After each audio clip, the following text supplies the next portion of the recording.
សួស្តីប្រិយមិត្តនិយមស្ដាប់ទាំងអស់គ្នាចឹងនៅក្នុងថ្ងៃនេះយើងតសាច់រឿងយើងទៀត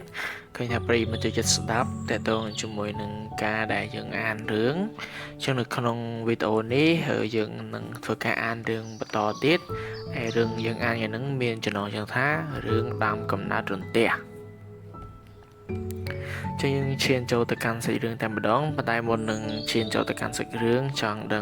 ង់ប្រាប់គ្នាយើងពីប្រភពដែលបានអានចឹងយើងអាននៅមកពី Wikipedia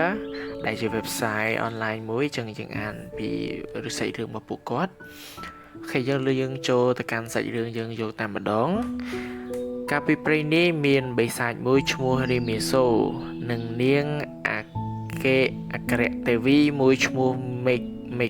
លាអ្នកទាំងពីរបាននៅបម្រើមហេសីដ៏មានឫទ្ធិម្នាក់ដើម្បីនឹងរៀនវិជ្ជាមន្តអាគមគេថាបិសាចនិងនាងមេលាបានខំរៀនប្រណាំងប្រជែងគ្នាដើម្បីបំពេញចិត្តគ្រូរៀងខ្លួនហើយអ្នកទាំងពីរប្រកបដោយបញ្ញាវាយក្រៃលែងដូចគ្នា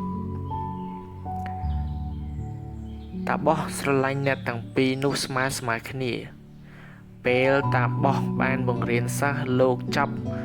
គ្រប់មុខវិជ្ជាហើយលោកក៏ចង់លបងប្រាជ្ញាសិស្សមើលថាតើអ្នកណាមួយប៉ិនប្រសពជាងគេទើបលោកនិយាយទៅ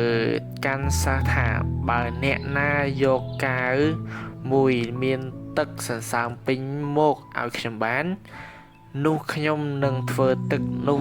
คล้ายទៅជាកែវម៉ូណូរាហើយដោយគុណភាពនៃរតនវត្ថុនោះអ្នកម្ចាស់កែវអាចប្រាថ្នាអ្វីឬចង់បានអ្វីចេះតែបានសម្រេចទាំងអស់រីមីសូក៏យកកែវនោះទៅត្រង់ទឹកសន្សើមដែលទៅនៅស្លឹកឈើនិងស្មៅផ្សេងវាបានខំព្យាយាមធ្វើដូច្នេះជាច្រើនព្រឹកប៉ុន្តែអត់បានផលសោះចំណែកឯនាងមីលាដែលជាស្រីគិតវែងឆ្ងាយក៏រើសយកបណ្ដូលឈើមួយយ៉ាងទន់ស្ពកហើយយកទៅដាក់ផ្ដិតលើទឹកសន្សើមដែលដក់នៅលើស្លឹកឈើនិងនៅលើស្មៅទាល់តែដុំឈើនៅជក់ទឹកពេញទាំងអស់បន្ទាប់មកនាងមីលាបានយកដុំឈើទៅច្របាច់ទឹកដាក់ក្នុងកែវអាស្រ័យដោយហេតុដូច្នេះនាងក៏រកទឹកសន្សើមដាក់កែវបានពេញហើយក៏យកកែវនោះទៅជូនមហាតាបោះហេតុដូច្នេះបានជានាងអក្ខរទេវីត្រូវបានតាមសម្គាល់ថាប៉ិនប្រសពជាងបិសាចតាបោះជប់ទឹកសន្សើមនោះឲ្យកើតទៅជាកែវហើយប្រគល់ទៅឲ្យនាងមីលាដោយប្រាប់ថាកែវនេះមានគុណភាពខ្លាំងណាស់បើអ្នកមានបំណងអ្វីគ្រាន់តែលើកកែវនេះក្រវីឡើងនោះមួយរំពេចសេចក្តីប្រាថ្នារបស់អ្នកនឹងបានសម្រេចភ្លាមមួយទៀតដោយគុណភាពនៃកែវនេះអ្នកអាចហោះកាត់អាកាសកប់ពពកជ្រកអាចចន្លេនទៅកាន់កន្លែងណាក៏បានដែរក៏បានទាំងអស់នាងអង្គរទេវីក៏ទទួលយកកែវនោះមក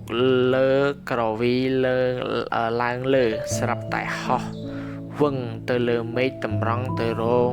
មាសកោចំណែកឯរីមីសូអាស្រ័យដោយការព្យាយាមដ៏យូរក៏រកទឹកសន្សើមដាក់បានពេញកែវហើយយកទៅថ្វាយមហាអេសីពោលថាចៅឯងយករបស់នេះមកយឺតយូរពេកហួសពេលតាត្រូវការឥឡូវតាបានឲ្យរតនវត្ថុនេះទៅនាងមីលាទៅហើយមន្តអាគមគេថារបស់តាអាចជប់វត្ថុបែបនេះបានតែម្ដងទេពេលបានលឺមហាតាបោះដូច្នេះរីមីសូក៏ការសេចក្តីទោមនស្សប៉ុនប្រមាណហើយក៏ស្រែកយំអណ្ ដើកអណ្ដឹកអណ្ដកយ៉ាងខ្លាំងដើម្បីលួងចិត្តបិសាចតាមបោះកប្រាប់ថាចូលចៅកំកាត់ទុកខ្លាំងពេកចាំតាឲ្យពូថៅមួយទៅចៅពូថៅនេះអាចយកទៅឆ្លោះដណ្ដើមយកកែវពីនាងអង្គរទេវីមីលាបាន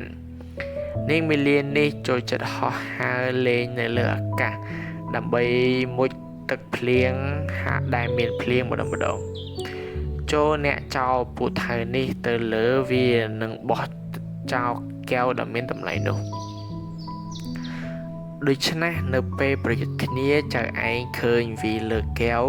ក្រវីចូលចៅឯងបិទភ្នែកភ្លាមមុននឹងចូលពូថៅទៅវាពេលរីមីបានពូថៅមកកាន់នៅក្តីហើយវាក៏ស្វាងរកនាងមីលាដើម្បីដណ្ដើមកែវម៉ូណូរីប៉ុន្តែពេលនាងមីលាបានឃើញរីមីសូភ្លាមនាងក៏យល់ថាបិសាចនេះប្រកាសថាជាមានបំណងធ្វើអាក្រក់មកលើនាងពុំខានទើបនាងលើកែវក្រវីឡើងហោះទៅលើអាកាសវេហាខ្ពស់ក្រៃលែងខ្ពស់ព្រះកលេចឃើញពន្លឺចាំងនៃកែវមានសិលភ្លាមបិសាចក៏បិទភ្នែកវាចិត្តរួចក្រវែងអាវុធទៅលើអាវុធនោះក៏ហោះយ៉ាងលឿនលឺសូរសម្បើមក្រៃលែងប៉ុន្តែអត់ត្រូវនាងមីលាទេចាប់តាំងពីពេលនោះមកទៅនៅពេលដែលមានភ្លៀងផ្គរគេឃើញចាំងពន្លឺកែវហើយលឺសំឡេងយ៉ាងខ្លាំងនៃអាវុធនោះ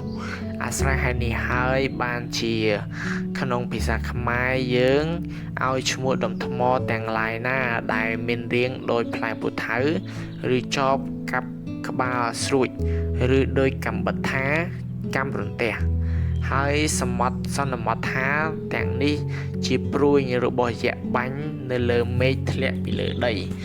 បាទប្រិមិត្តចឹងតើតើជាមួយនឹងការអានរឿងនេះគឺយើងបានឈានចូលមកដល់ទីបញ្ចប់នៅក្នុងអេពីសូតទីនេះចឹងសង្ឃឹមថាប្រិយមិត្តជក់ចិត្តក្នុងការអានរឿងចឹងវីដេអូនេះក៏មានតែប៉ុណ្្នឹងដែរហើយជួបគ្នានៅវីដេអូក្រោយបន្តទៀត